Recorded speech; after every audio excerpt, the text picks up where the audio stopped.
Okay, in this video, we're going to quickly talk about the dreaded modification. So, Fiverr has this thing called a modification, and basically, what that means is, let's say that you delivered your gig to someone, and it's technically completed on your end, but now they're seeing it for the first time. They have the option to request a revision, and I was trying to find one on my end, but I couldn't find one in the moment. So here is an order that I placed on someone else's Fiverr gig, and I needed to request a revision. So the way that works is, it's simply a button like, request revision, and then you're going to type in your message of what you would like them to change. Now, when this happens to you as a seller, I want you to think in 3 steps. So step number 1 is examine. First of all, examine what they are asking.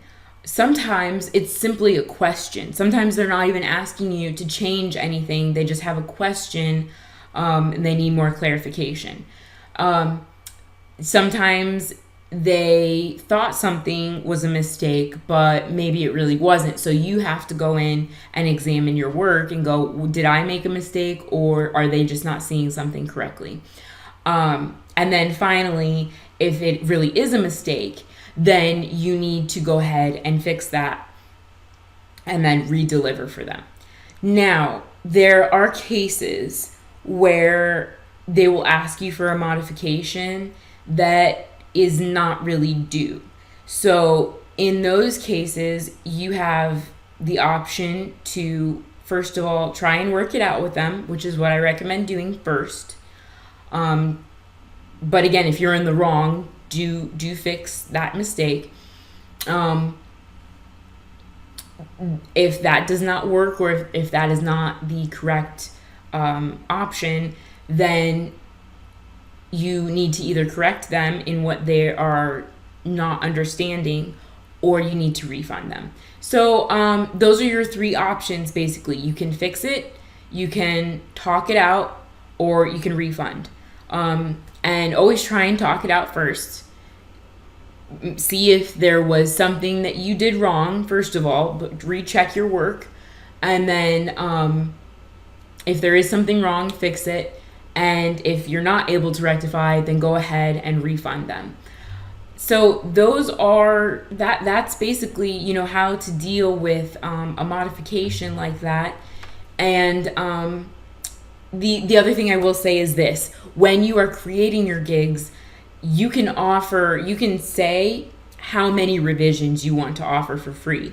Let's say you offer graphic design work, you can say, I'm only going to offer 1 revision, and that's all that's included.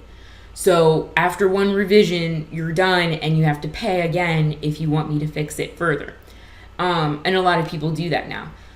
If you are in digital services like I am, I didn't even have it set because I don't get a ton of requests for revisions. It just happens occasionally. So I didn't even set that as a limit. But I do have noted inside most of my SEO gigs that you're paying for my time as well as the service. So you're only going to get a refund if I made a mistake.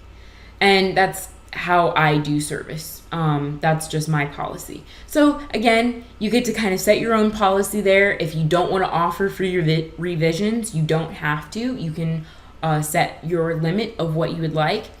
And that's pretty simple and straightforward. And I know no one likes redoing work, and that's why I say it's the dreaded modification, because no one likes to go back and redo work that they did. So you have the option to offer free revisions or no free revisions when you set your gig.